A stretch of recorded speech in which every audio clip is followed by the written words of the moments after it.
सबसे भरोसेमंद news channel India news Uttar Pradesh Uttarakhand और आपके साथ मैं हूं आयुष।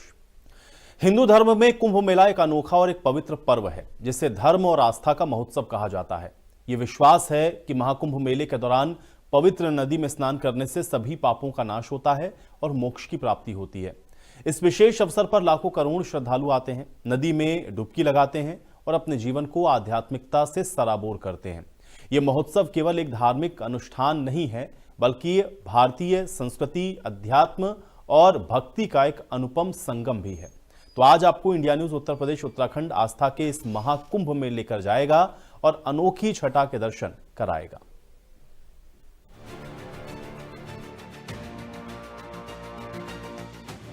प्रयागराज में संगम के तट पर आस्था की अलौकिक दुनिया आकार लेने लगी है। सबसे बड़े सूबे के मुख्यमंत्री योगी आदित्यनाथ के निर्देशन पर यह महातैयारियां युद्ध स्तर पर जारी हैं। चारों तरफ आस्था का अनोखा संगम देखने को मिल रहा है। हर ओर हर हर महादेव की गूंज सुनाई पड़ रही है। यह रिपोर्ट आपको दिखाते हैं।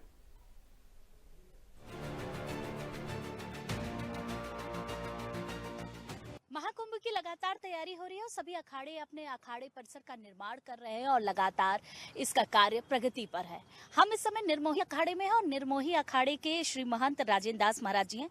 महाराज जी, आपने एक इनविटेशन दिया है मुख्यमंत्री योगी आदित्यनाथ को 28 तारीख को छावनी प्रवेश में आने के लिए। वो इनविटेशन महाराज जी ने स्वीकार किया है। क्या है, किस तरीके से वो आएंगे, क्या प्रारूप होगा आपके अखाड़े का? देखिए, तो सनातन संस्कृति का सबसे बड़ा पर्व मेला है अमृत कुंभ मेला। और इसमें जो है ऐसे कहावत है कि जब कुंभ मेला आता है तो ऑटोमेटिक लोग जुड़ जाते हैं, किसी को बुलाना नहीं पड़ता है, आमंत्रण देना नहीं पड़ता है। पर जो है जैसे एक हमारी परंपरा है कि कुंभ मेले में जैसे अखाड़े मेन होते हैं तो अखाड़ों की धर्म ध्वजा स्थापित होती है, तभी देवी देवताओं का भी आह्वान किया जाता है और फिर आगे श्री गणेश होता है। तो पूर्व कुंभ मेला में भी हम लोगों ने योगी जी को निमंत्रण दिया था और स्वीकार किए थे और ध्वजारोहण में आए थे। तो इस बार भी हम सब बहुत आनंदित हैं, बहुत खुश हैं कि ये पावन रूपी गंगा और ये महाकुंभ और जो है भव्य और दिव्य महाकुंभ जो आदरणीय प्रधानमंत्री जी और यहाँ के मुख्यमंत्री जी बात करते हैं तो वास्तव में बहुत भव्य और दिव्य दिख रहा है। जैसे कि सनातन संस्कृति का तो सबसे बड़ा मेला है, तो ऐसा भव्यता और दिव्यता और व्यवस्था और आज पूरा दुनिया में सनातन संस्कृति की जय जयकार हो रही है। तो उसी के वाहक आदरणीय यहाँ के मुख्यमंत्री योगी आदित्यनाथ जी को हमारे वैष्णव तीनों अखाड़ों के महंत मिलके और उनसे अनुरोध किए और उन्होंने बोला है कि हम कोशिश करेंगे कि 28 तारीख को आवे।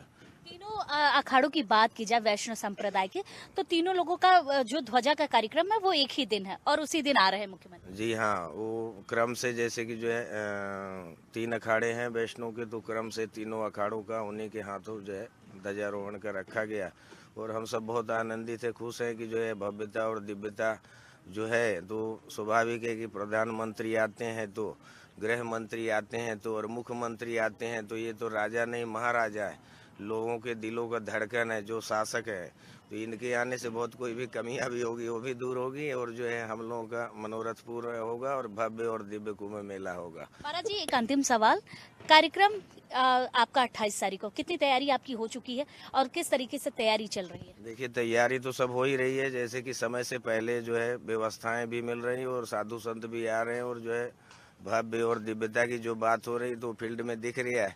और बहुत जो कमियां हैं, बहुत सी कमियां तो है ही हैं, ये तो मेला है तो मेला में तो कमी होती है और पूर्ति भी हो जाती है। तो जो है बहुत सी कमियां तो हो जाएंगी, पर हम सब बहुत आनंदित है कि आदरणीय योगी आदित्यनाथ जी आ रहे हैं। वैष्णव तीनों अखाड़ों का वो वैष्णव समाज जो भारत में, जैसे कि भारत के अंदर 13 अखाड़े हैं तो 13 अखाड़ों में से वैष्णव समाज भी एक बहुत बड़ा गौरव रखता है सनातन संस्कृति में और उसी के वाहक है। और ये पावन रूपी गंगा और पावन कुंभ मेला में जो है अमृत कुंभ मेला में जो है सब आए हैं और जो है सबका जीवन कृतार्थ हो और परंपरा का निर्वाह हो और जो दीन दुखी है उसका भी कल्याण हो। जो हमारी सनातन संस्कृति की बात करते हैं तो ये सनातन संस्कृति ये है कि धरती से लेके आसमान तक जो है संसार में जितनी चीज़ें बनाई हुई सब का हम लोग पूजन कर रहे हैं।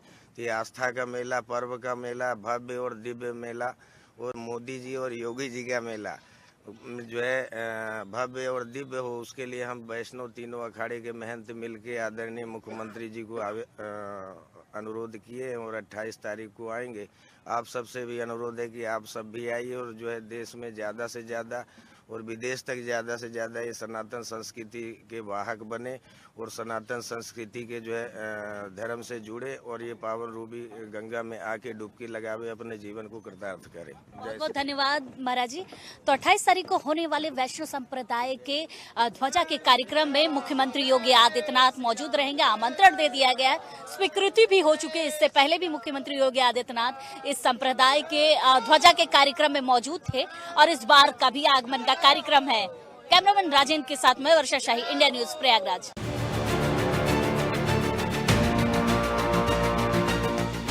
महाकुंभ की औपचारिक शुरुआत हो चुकी है और सभी साधु संत अब मेले में आना शुरू कर चुके हैं और लगातार जो साधु संत हैं वो अपने शिविर का निर्माण भी कर रहे हैं। हमारे साथ एक ऐसे साधु हैं जो साइकिल से यात्रा करते हुए यहाँ महाकुंभ के परिसर में पहुंचे हुए हैं और गंगा के किनारे ये साइकिल से पहुंचे। पहले देखिए कि ये किस तरीके से बिहार से चलकर आ रहे हैं। उज्जैन में इन्होंने महाकाल के दर्शन किए और दर्शन करने के बाद ये साइकिल से पूरी पदयात्रा करते हुए यहाँ प्रयागराज पहुंचे हुए हैं। महाराज जी, पहले अपने बारे में बताइए, आपका नाम क्या है, कैसे और कहाँ से आप यात्रा करके आ रहे हैं? मेरा नाम है पंडित संपत दास रामानुज ब्रह्मचारी, ग्राम पौथू, थाना जमहोर, जिला औरंगाबाद, बिहार। ठीक है। औरंगाबाद से निकले, महाकाल गए, महाकाल से मैहर गए, मैहर से यहाँ इलाहाबाद। लंबी पद यात्रा आपने इसी साइकिल से की? जी, यही साइकिल से किए। 1 महीना 29 दिन अभी तक हो गया यहाँ तक। अच्छा, 1 महीने 29 दिन से आप ये यात्रा लगातार कर रहे हैं। कुंभ में किस तरीके से समागम आपका होगा और इस साइकिल से पूरी यात्रा करते हैं, कैसा तप है आपका? ठीक है, भोलेनाथ का शीश है, महाकाल का, उनका आदेश पर चलते हैं। हम अपने से नहीं चलते हैं। उनका आदेश हुआ कि कुंभ में रुकना है तो हम कुंभ में रुक गए। कल आए हैं 5 बजे शाम को, तो हम निकल जाते हैं अपना बिहार। अच्छा, क्या प्रतिज्ञा लेकर आप ये लगातार यात्रा कर रहे हैं? हमारा हिंदू परिषद जितना है, हिंदू लोग सब बरकरार रहें। धरती पे कोई तरह का टेंशन नहीं होना चाहिए। जो सुनते हैं फलना जगह उड़ाया गया, फलना जगह ये किया गया, इसको हिंदू को बरगलाया जा रहा है, ये सब नहीं होना चाहिए।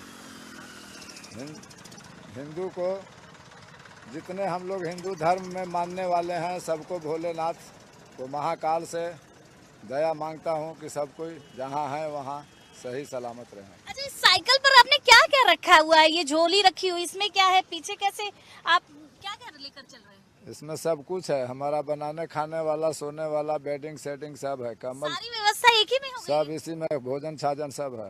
अच्छा, क्योंकि आप जिस तरीके से चल रहे हैं, आपका रूप काफी भिन्न है और जब भी लोग देख रहे हैं तो तुरंत रुक रहे हैं, आपसे पूछ रहे हैं कि महाराज जी कहाँ से आए, कैसे आए? पूछना है, हम तो महाकाल भक्त हैं। हाँ। महाकाल भक्त जो मिलते हैं, हमको 1 रुपया कहीं खर्चा नहीं हुआ। महाकाल भक्त मने कोई महाकाल मिल जाते हैं, महाकाल भक्त खिला देते हैं, खा लेते हैं, पैसा देते हैं। हाँ। समाचार करते हैं, इसको बाद हम वहाँ से चल देते हैं। महाकाल तक hotel by hotel, highway national पे हम गए। हाँ। जहाँ जहाँ इनका आदेश हुआ, जहाँ जहाँ होटल पे गए, वहाँ हमको पैसा नहीं लगा। कितने सालों से आप ये तप कर रहे हैं? 1 साल सर से। 1 साल हुए? सावन से। हाँ। अच्छा, तो ये यात्रा 1 साल से चल रही है या तपस्या? 1 साल से चल रही है। अच्छा, 1 साल से यात्रा लगातार कर रहे हैं महाराज जी। और जिस तरीके से देखिए, ये साइकिल वाले बाबा है और साइकिल से निकले हैं, तो जाहिर सी बात है जो पूरी पदयात्रा है उनकी वो साइकिल से रही है और प्रयागराज के संगम पर ये पहुंच चुके हैं महाकुंभ में समागम करने के लिए। कैमरामैन राजेंद्र के साथ मैं वर्षा शाही, इंडिया न्यूज प्रयागराज।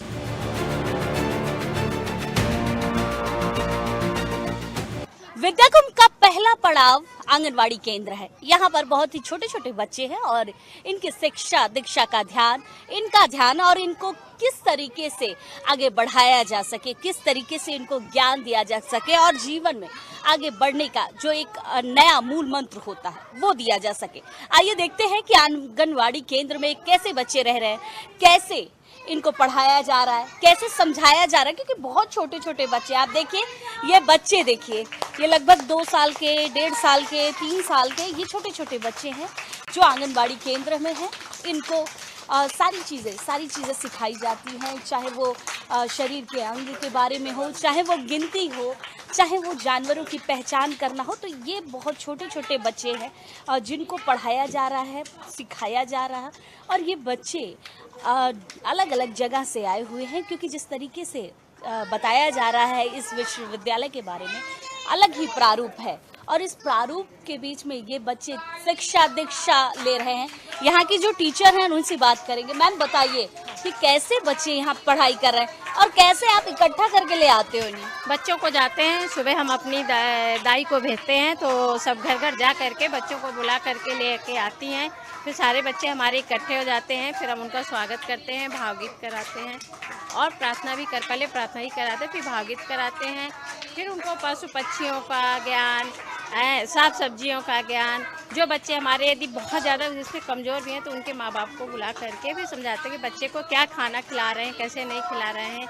और बच्चों का हम यहाँ वज़न भी लेते हैं, हमारे लंबाई और वज़न का चार्ट भी है। इससे हम बच्चों का ग्रेड भी निकालते हैं। और इससे ये है कि देखिए ये श्रेणी में हमारा बच्चा लाल है तो आपका बच्चा इतना कुपोषित है, हरा है तो एकदम स्वस्थ है। इसी तरह अपने बच्चों का कितने साल के ये बच्चे हैं और कैसे ये आते हैं, क्योंकि ये बच्चे स्कूल नहीं आना चाहते हैं हाँ, ये बच्चे हमारे छोटे हैं, तो इनको हम जो है प्री प्राइमरी के अंतर्गत खेल कूद के माध्यम से, भावगीत के माध्यम से बच्चों को बुलाते हैं और उनको हर तरह की, जैसे कि आवाज़ है, कोयल की आवाज़ है, कौवे की आवाज़ है, तो बच्चे उत्साहित होते हैं, कलर देते हैं, कुछ बनाते हैं बच्चों के साथ हम लोग खेल कूद कराते हैं, तो बच्चे उत्साहित होते हैं कि नहीं जाएंगे मैडम जी, हम लोग कहेंगे नहीं कल आएगा, कल हम ये वाला खेल कराएंगे, तो बच्चे फिर आते हुए हैं।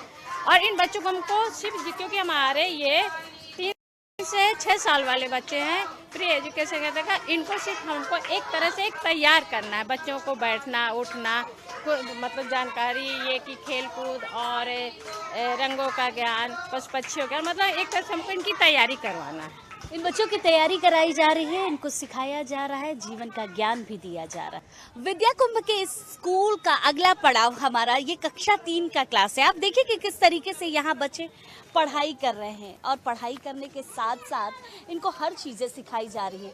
अलग अलग बोर्ड लगाए गए हैं, अलग अलग मैसेज बनाए गए हैं कि जिससे बच्चों को हर तरीके का ज्ञान मिल सके, हर तरीके की सीख मिल सके। ये बच्चों को देखिए कितने मैनेज तरीके से बैठाया गया है। इनको जीवन के ज्ञान देने के साथ साथ एक पढ़ाई का भी प्रारूप सिखाया जा रहा है कि आखिर ये अपनी पढ़ाई के साथ साथ आगे बढ़ सके और कुछ अलग बन सके, कुछ सीख सके।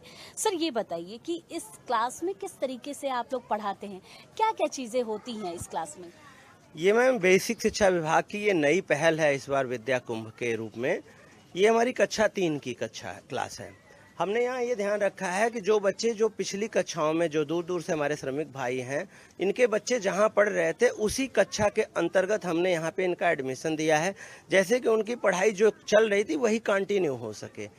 यहाँ पे हमने बेसिक शिक्षा विभाग की सारी बुक्स यहाँ पे अवेलेबल करा दी है, उमंग किट अवेलेबल करा दी है, इनको बच्चों को यूनिफॉर्म उपलब्ध करा दिया है और हमारे जो विभाग से अच्छे टीचर हैं सबको यहाँ लगाया गया है कि वो एक्टिविटी के माध्यम से बच्चों को हम एजुकेशन दे सकें और इनके लिए भी ये कुंभ कुछ स्पेशल कर सके विद्या कुंभ के रूप में। बड़ा मेहनत का काम होता है कि श्रमिकों को, बच्चों को लाना स्कूल, फिर उसके बाद उनको पढ़ाना, क्योंकि ये भागते बहुत जल्दी है इधर उधर, इनको इधर उधर जाना बड़ा अच्छा लगता है। कैसे इतनी मेहनत करके आप लोग लाते हैं? बिल्कुल, आप एकदम सही कह रही हैं कि सबसे टफ चैलेंज है, लेकिन इसको हम लोग एक चैलेंज के रूप में ले रहे हैं कि हम कैसे ये व्यवस्था कुछ ऐसा कुछ करें कि जिससे ये आकर्षित हो। इसके लिए हम लोगों ने स्मार्ट क्लास यहाँ पे, डिजिटल कुंभ जैसे चल रहा है तो ऐसे हमारा ये डिजिटल विद्या कुंभ भी यहाँ पे स्मार्ट क्लास हमारा चल रहा है। स्मार्ट क्लास का लालच दे करके, बच्चों को बुक्स का लालच दे कर, उमंग किट का लालच दे के कुछ न कुछ हम अलग कर रहे हैं। हम बच्चों के लिए प्रेयर के लिए अभी अपना वो भी स्पीकर हिला दिए, उससे हम प्रार्थना कराना और एक्टिविटी कराना, जिससे इन बच्चों को कुछ अलग फील हो रहा है। अभी स्थिति ये है कि ये बच्चे घरों में लड़ रहे हैं कि उनको समय से खाना मिले, 9 बजे स्कूल पहुंच सके। बड़ा सुंदर क्लास सजाया आप लोगों ने, पोस्टर लगाया, अलग अलग मैसेज दिए हैं। ये कहाँ से आया है, किस तरीके से आप लोगों ने इस पर ध्यान दिया? ये हमारे जो बेसिक शिक्षा विभाग के बेसिक शिक्षा अधिकारी हैं श्री प्रवीण कुमार तिवारी जी, उनका एक्टिविटी में उनको राष्ट्रीय पुरस्कार मिला है, तो इन चीजों पे उन्होंने बहुत फोकस किया है। स्पेशली उन्हीं टीचरों को यहाँ ड्यूटी लगाई गई है है, जो इस कला में माहिर हैं, ये सब टीचरों ने बनाया है। कुछ तो प्रिंट मटेरियल है और कुछ इन टीचरों के द्वारा बनाया गया है, हम टीचरों के द्वारा, जिससे हम कक्षा को सजा सके और बच्चों की पढ़ाई और सुचारू ढंग से करा सके। जी, तो विद्या कुंभ का कक्षा 3 का क्लास आप देखिए कि किस तरीके से कितना खूबसूरत लग रहा है। चाहे वो चारों तरफ पोस्टर लगे हो, अलग अलग जो मैसेज दे रहे हैं,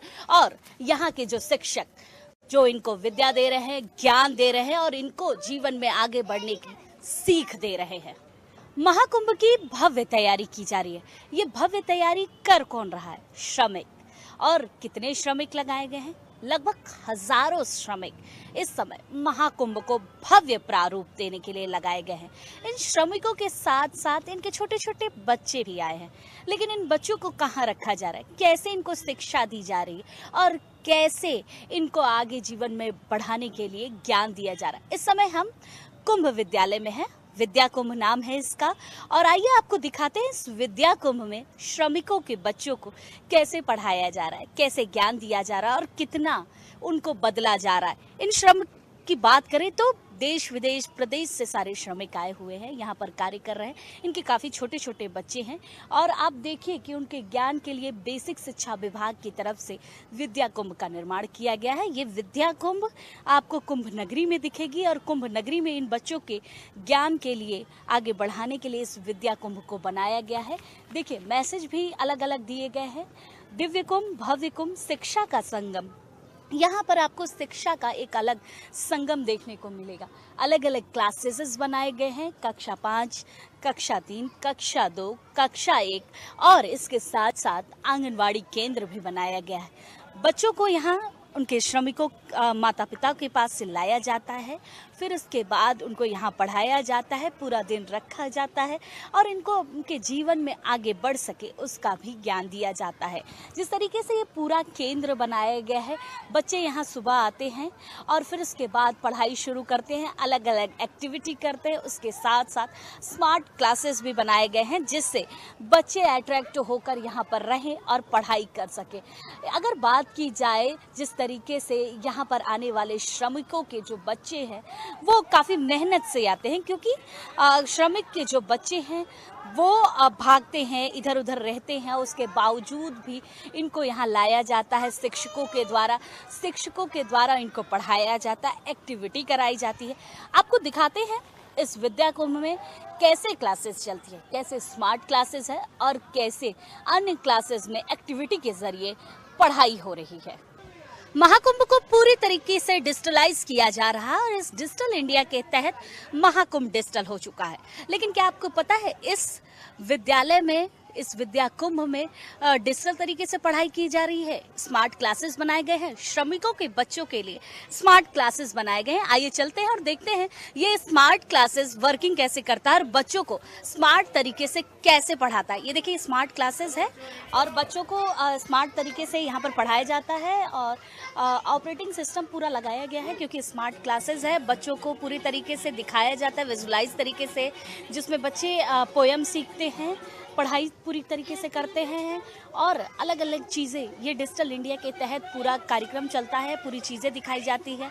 और ये स्मार्ट क्लासेस है। स्मार्ट क्लासेस में बच्चे देखकर सारी चीज़ें सीखते हैं और देखते हुए ये प्रारूप रहता है कि ये सीख सके, ये बता सके, ये क्योंकि बच्चों का एक जो ज्ञान होता है वो डिजिटलाइज रूप को देने के लिए, और श्रमिक के बच्चे हैं तो उनको स्मार्ट क्लासेस के बारे में बताना और एक स्मार्ट तरीके से पढ़ाना, ये काफ़ी अलग होता है। देखिए बच्चे हैं और पोएम चल रहा है, बच्चे उस पर एक्ट कर रहे हैं, याद कर रहे हैं और ऐसे ही बच्चों को याद हो जाता है कि आखिर स्मार्ट क्लासेस में जो वर्क हो रहा है, जो पोएम हो रही है, जो एक्टिविटी हो रही है, वो कैसे चल रही है, वो कैसे याद हो सकता है। तो ये पूरा स्मार्ट क्लासेस है और डिजिटल इंडिया के तहत उत्तर प्रदेश सरकार बेसिक शिक्षा के विभाग की तरफ से ये स्मार्ट क्लासेस लगाई गई हैं कुंभ विद्यालयों में। और जिस तरीके से जो यहाँ के शिक्षक हैं वो पूरी तरीके से पढ़ाते हैं और बताते हैं कि स्मार्ट क्लासेस में क्या क्या चीज़ें हो रही हैं। सर आप बताइए, स्मार्ट क्लासेस इतना खूबसूरत बनाया गया है इस विद्यालय में, कैसे आप लोग पढ़ाते हैं बच्चों को स्मार्ट क्लासेस के रूप में? ये थोड़ा सा धीमे ये दरअसल विद्या कुंभ स्कूल तो आप जान ही रही हैं, 5 स्कूल का प्लान है जिसमें ये सेक्टर 2 का विद्यालय है और यहाँ पर जिला बेसिक शिक्षा विभाग के समन्वय से और साथ ही शिक्षा इनिशिएटिव शिव नाडर फाउंडेशन के द्वारा स्मार्ट क्लास का सेटअप किया गया है। और ये जो भारत के विभिन्न प्रांतों से जो श्रमिक आए हैं, कामगार आए हैं, उनके ये बच्चे हैं और इनके बच्चों को बेहतर शिक्षा मिल सके, डिजिटल एजुकेशन की बात योगी सरकार भी कर रही है और उसी दिशा में हम लोग भी बढ़ रहे हैं। तो शिक्षा इनिशिएटिव शिव नाडर फाउंडेशन के द्वारा ये एक पहल की गई है जो आपको यहाँ पर दिख रहा है, लैपटॉप और प्रोजेक्टर के माध्यम से और डिजिटल कंटेंट प्रोवाइड करके, और साथ ही साथ जो है रिसोर्स मटेरियल मीन्स जो टीचिंग लर्निंग मटेरियल है, उमंग किट है, बच्चों के लिए जो स्टेशनरी है, ये सारी चीज़ें प्रोवाइड की जा रही हैं। और सर अगर बात की जाए, ये पूरी तरीके से डिजिटलाइज कर दिया गया है, स्मार्ट क्लासेस है, बच्चे इसके सब तरफ तो ज़्यादा अट्रैक्ट होते हैं क्योंकि वो टीवी देखते हैं, उनको नॉलेज है। तो आपने टीवी का एक फॉर्म उनको कैसे जनरेट कर रहे हैं कि वो सारी चीज़ें सीख सकें? ये दरअसल रिसर्च के बाद ही आया है कि बच्चे ट्रेडिशनल टीचिंग मेथड से ज़्यादा अगर कंपैरेटिवली देखें तो जो डिजिटल एजुकेशन है, जो इंफॉर्मेशन कम्युनिकेशन और टेक्नोलॉजी बेस्ड जो एजुकेशन है, उसकी तरफ ज़्यादा अट्रैक्ट होते हैं।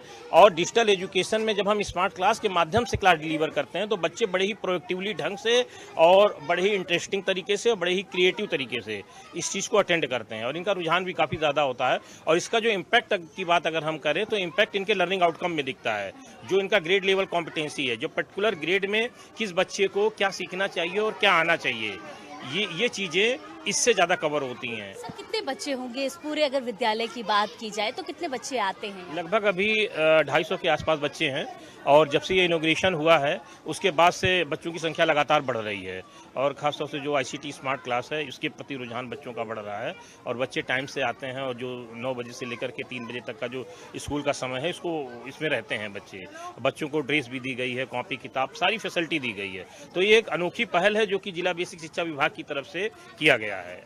बहुत बहुत धन्यवाद आपका। तो देखिए किस तरीके से पूरी डिजिटलाइज रूप में इस विद्या कुंभ को बनाया गया है। बच्चे पढ़ाई करते हैं, बच्चों के लिए प्रोजेक्टर लगाए गए, प्रोजेक्टर के जरिए ये बच्चे पढ़ाई करते हैं, प्रोजेक्टर से पोयम चलाए जाते हैं, प्रोजेक्टर से पढ़ाई करने के लिए एक एक चीज़ें बताई जाती हैं और टीचर यहाँ पर मौजूद रहते हैं जिससे बच्चों को ज्ञान मिल सके और लर्निंग स्किल की बहुत ज़्यादा बढ़ सके। देखिए ये स्मार्ट क्लासेस हैं, ऐसे ही कई और विद्यालय इस कुंभ में बनाए गए हैं जिससे जो यहाँ के श्रमिक हैं उनको बच्चों को ज्ञान मिल सके, वो पढ़ाई कर सके, वो सीख सके। कैमरामैन राजेंद्र के साथ मैं वर्षा शाही, इंडिया न्यूज़ प्रयागराज।